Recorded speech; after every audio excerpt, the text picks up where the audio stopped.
Corona पाबंदियों में नरमी, सिंध में 9वीं और उससे ऊपर की क्लासेस कल से शुरू हो जाएंगी। वज़ीर आला सिंध की ज़ेर सदारत कोरोना टास्क फोर्स इजलास में अहम फैसले। नोटिफिकेशन जारी, दुकानें रात 8 बजे तक खुलेंगी। दुकानदारों को वैक्सीनेशन लाजमी कराना होगी। आउटडोर डाइनिंग रात 12 बजे तक खोलने का ऐलान। साहिल और सलोन भी SOPs के तहत खुल जाएंगे। 2 हफ्ते बाद आउटडोर शादियों की इजाज़त होगी। वफाकी सरकारी तालीमी इदारों के तलबा के लिए बड़ी खबर। पहली से चौथी, छठी और 7वीं क्लासेस को बगैर इम्तिहान प्रमोट करने का फैसला। 5वीं और 8वीं के इम्तिहानात लिए जाएंगे। वजारत तालीम ने मंजूरी दे दी। हुकूमती इक़दामात के मुकम्मल नताइज हासिल ना हो सके। कराची में मुस्बत केसेस की शरह 8.5% से नीचे ना जा सकी। हैदराबाद में भी कोरोना केसेस की शरह 11% रही। पंजाब के 2 शहरों में भी सूरत हाल फिर बिगड़ने लगी। बलोचिस्तान में भी खतरे की घंटी बज गई। मुल्क में कोरोना से मजीद 76 अमवात, 1629 नए केसेस रिपोर्ट। वैक्सीनेशन के लिए कराची एक्सपो सेंटर में हॉल नंबर 3 भी फ़ाल कर दिया गया।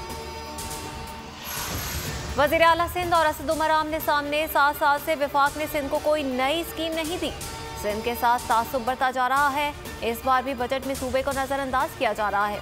वज़ीर आला सिंध मुराद अली शाह ने शिकायतों के ढेर लगा दिए। वफाकी वजीर का जवाबी वार, बोले पीपल्स पार्टी कौम परस्ती और तासुब पर उतर आई है। वज़ीर आला सिंध पॉइंट स्कोरिंग कर रहे हैं। वफाकी हुकूमत सिंध के आवाम के लिए पैसे खर्च करेगी, सिंध हुकूमत के लिए नहीं। लोग MNA और वजीर बनना चाहते हैं। मैं इन लालचों से बालातर हो गया हूँ। अब जितने दिन भी सियासत करूँगा किसी बड़े मकसद के लिए करूँगा। वज़ीर ख़ारजा शाह महमूद कुरैशी की मुल्तान में मीडिया से बातचीत। कहा, हम रहे ना रहें, जनूबी पंजाब का ख्वाब अब कोई चुरा नहीं सकता।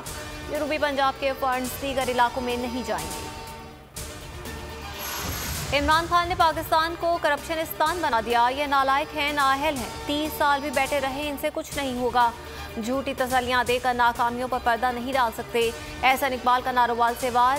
शेख रशीद कहते हैं, इमरान खान मुकद्दर के सिकंदर हैं, जिन्हें इतनी नाअहल और निकम्मी ऑपोजिशन मिली। नवाज शरीफ हुकूमत को गोली देने में कामयाब हो गए, लेकिन शहबाज शरीफ को भागने से रोककर उनका नाम ECL में डाल दिया गया है।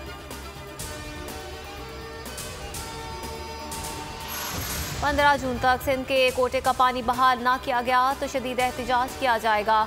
पीपल्स पार्टी के रहनुमा निसार खोड़ो की वार्निंग। इरसा के चेयरमैन को फौरी हटाने का मुतालबा। कहा, इरसा के तासुब के बायस सिंध को कम पानी दे रहे हैं। अवाम मुनसिफाना तौर पर पानी की तकसीम चाहते हैं। वज़ीर आबपाशी सिंध सुहेल अनवर सियाल कहते हैं, इरसा और PTI गठजोड़ है, सिंध को इसका हक नहीं दिया जा रहा। इस्लामाबाद में कार चोरी की फिल्मी अंदाज में वारदात। चोरों ने एक के बाद दूसरी कार चोरी की। एक छीनी हुई गाड़ी E7 के करीब जंगल में छोड़कर दोबारा फरार हुए। 6th रोड पर फायरिंग भी की, जिससे 2 शहरी जख्मी हुए। वारदात से खलबली मच गई। रावलपिंडी और इस्लामाबाद पुलिस की दौड़ें लग गई। ताहाल किसी मुलजिम को गिरफ्तार न किया जा सका। मानसहरा में अफसोसनाक हादसा। गाड़ी दरियाए सरन में जा गिरी। 2 बच्चों और खवातीन समेत 7 अफराद जाँ बहक, 2 जख्मी। इस्लामाबाद सुपरमार्केट में तेज रफ्तार गाड़ी फुटपाथ पर खड़े 2 अफराद पर चढ़ गई। नौजवान शदीद जख्मी।